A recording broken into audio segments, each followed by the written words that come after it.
Welcome back to the Deep Dive. It is Wednesday, January 21, 2026. And, well, looking at the stack of reports we had this morning, it really feels like history is being written in all caps today. It really does. Usually there's a clear theme for the day. Maybe it's a autonomy day or a diplomacy day. Right. Today, it just feels like someone took the global politics game board and just flipped the entire table over. That is the perfect way to put it. We've got reports coming out of Davos, legislative drafts from the U.S. Senate, and some truly mind-bending intelligence assessments from the U.K. And the common thread isn't just that things are happening. It's that the rules of how things happen are being rewritten. Yes, the breaking of norms. It's on a massive scale. Exactly. Whether it's how we treat our oldest allies, how we regulate our own markets, or even, how we define national security itself. So here's our mission for today. We have to start with a headline that is, it's everywhere. President Trump in Davos turning an economic forum into a real estate negotiation for Greenland. And not just the offer, but the threats attached to it. Yes, and their reaction from Congress, which might be the even bigger story. Yeah. Then we're going to pivot home.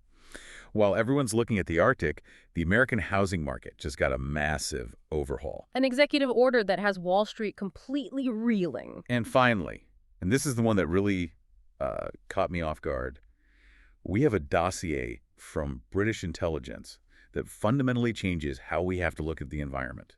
That report is a paradigm shift. It's scary, but you have to understand it. Okay, so let's just get right into it. Davos. Usually it's, billionaires and world leaders talking interest rates. But this morning, it's all about the Greenland gambit. We knew he wanted it. He's floated it before. But the reporting today says he has, quote, doubled down in a way we've never seen. The leverage has changed, right? Completely. Before it was a business deal. We'd like to buy this. Here's a check. Now the administration is basically saying there's, quote, no going back. And to make sure it goes through, he's threatening the European economy. The bluntness of his language is just startling. He didn't just criticize the pushback. He went after the United Kingdom specifically. He called their position an act of great stupidity. Wow. Think about that. Yeah. The UK, our closest intelligence and military partner.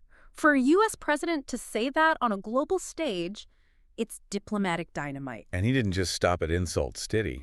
No. The reports say he's threatening specific punitive tariffs against the UK, France, Germany, and Denmark if they try to block the acquisition. So this is a whole new level. We've seen tariffs before, but it's usually about steel or cars or something. Exactly. It's economic tit for tat. This is using trade policy to force a territorial concession from a NATO ally. It is. It's completely unprecedented in the modern era. But why Greenland? Why burn this much political capital for it? Is it really just rare earths and strategic positioning? Well, that's the calculation the White House is making. They look at the Arctic melting, the new shipping lanes, the mineral deposits. Which we mostly get from China right now. Right. And they see Greenland as the most strategic real estate on Earth for the next 100 years. They see it as a legacy move. You control Greenland. You control the North Atlantic. So to them, it's visionary. But to our allies, it must look like a hostile takeover. It looks like a betrayal. If you're Germany, you're looking at Article 5 of the NATO treaty. An attack on one is an attack on all. And you're wondering, does that still apply if the leader of the alliance is threatening our economy over an island? It just completely undermines the cohesion of the West. Which brings us to the reaction back in Washington. Because the friction there is intense. This joint statement from the Senate NATO Observer Group. This is not just Democrats. No, and that's the critical part. When you have senior Republicans joining in, the establishment is truly rattled. I had this quote here from Mitch McConnell, and it perfectly sums up that fear. He called threatening an ally's sovereignty strategic self-harm. Strategic self-harm. That's a devastating critique coming from a member of your own party. McConnell is a realist. He understands power. He's saying that by bullying your friends, you don't look strong. You just look isolated. You might get an island, but you won't have any friends left to help you defend it. That's his point. And sources are saying they're moving past just words. They're actually drafting legislation. Yes, and this is where you get a real constitutional showdown. They're preparing a bill to explicitly say the U.S. cannot seize territory from an ally or use unilateral force without Congress. So they're trying to build a legislative wall around the president. It's a race. The executive branch is sprinting toward this deal before the legislative branch can trip them up. It's a huge stress test for our whole system. Okay, so while the Senate is trying to hit the brakes, The president just floored the accelerator on domestic policy, and this pivot is, well, it's confusing. You're talking about the housing order. Yes, an executive order restricting big Wall Street firms from buying up single-family homes. The stated goal is affordability. I mean, if you didn't know who signed it, you'd assume it was a far-left policy. You absolutely would. It's a massive market intervention. Traditional conservatism, Reagan or Bush, it's all about the free market. You let the market decide. But this administration just threw that playbook out. Because they're putting populism over ideology. The narrative is simple. Main Street over Wall Street. And, that's a story that resonates with a lot of voters who feel priced out. It's a fascinating contradiction, isn't it? On one hand, you have this aggressive expansion abroad, and on the other, they're cracking down on capital at home. It's a realignment. They're redefining what the Republican Party is in real time. But the problem is these moves create massive uncertainty. And markets hate that. Which we are seeing spill into the streets. Yeah. They're Free America walkouts. It's the one-year anniversary of the second inauguration, and there are nationwide protests. And that suggests that while, the housing move might be popular on its own, the overall package, the chaos, the tariffs, it's just wearing people down. I saw this Reuters Ipsos poll in our stack. It says only 1 in 5 Americans supports the Greenland acquisition. Just 1 in 5. And that highlights the bubble the White House might be in. If 80% of the country says no thanks, then you're spending political capital you just don't have. It creates a volatility loop.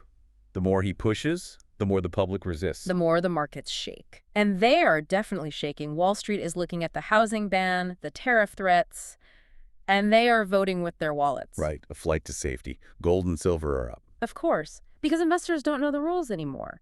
If the president can ban you from buying houses today, what's next? Tech stocks tomorrow. That risk is getting priced in right now. It feels like quicksand. But, and here's where I think we need to widen the aperture. Yeah. There's a story buried in the intelligence stack that suggests the ground isn't just shifting politically, it's shifting physically. The UK intelligence report? Yeah, from the Joint Intelligence Committee. MI5, MI6. These are the spy hunters. They don't usually write about, nature.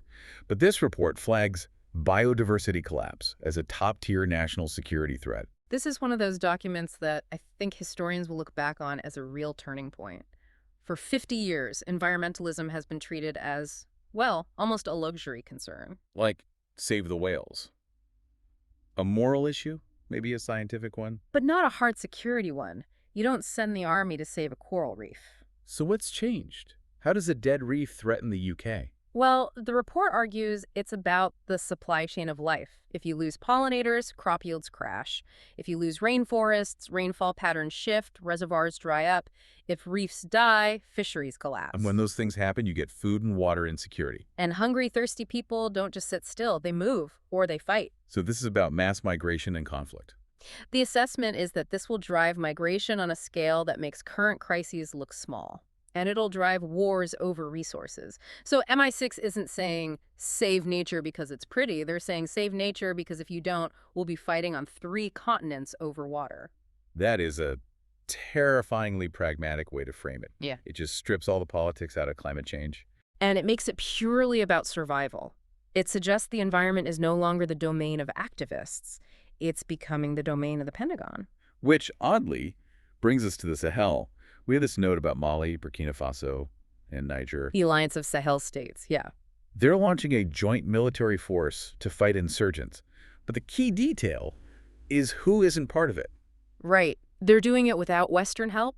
They've kicked out French troops. They're distancing from the U.S. They're basically saying, your way didn't work. We're building our own security architecture now. It's another crack in the old world order. It is. It's the same story, really. The post-World War II order, where the West set the rules, that order is fragmenting. You have the Sahel going it alone, the U.S. threatening its own allies. And UK intelligence warning that the planet itself is becoming a threat. Exactly. Okay, so if you're listening to this, trying to process it all, what's the bottom line? How do we boil this down? I think the word is volatility, Yeah. but not just, the usual ups and downs. We are in a period where the fundamental assumptions are just gone. So what's an assumption we should throw out? Throw out that allies always agree. Throw out that a Republican administration won't regulate a market to the ground if it suits a populist goal. And definitely throw out the assumption that nature is just a passive backdrop to human events. You can't use the old playbook to predict next week. You really can't. If you're an investor, you have to hedge against this chaos. If you're a citizen, you have to understand this friction between the White House and Congress is probably going to get worse before it gets better. You know, that UK report keeps sticking with me. Biodiversity as a threat vector. It just makes me wonder, where does that line of thinking lead? It leads to a pretty provocative question for the future. Which is, Well, if intelligence agencies start viewing the Amazon rainforest or the Great Barrier Reef as critical infrastructure, as important as a power grid or a dam, does that mean we see the military deployed to protect them? you mean Hmm. like Marines guarding a forest? Why not? If the destruction of that forest guarantees a famine that destabilizes a hemisphere, isn't protecting it a military objective?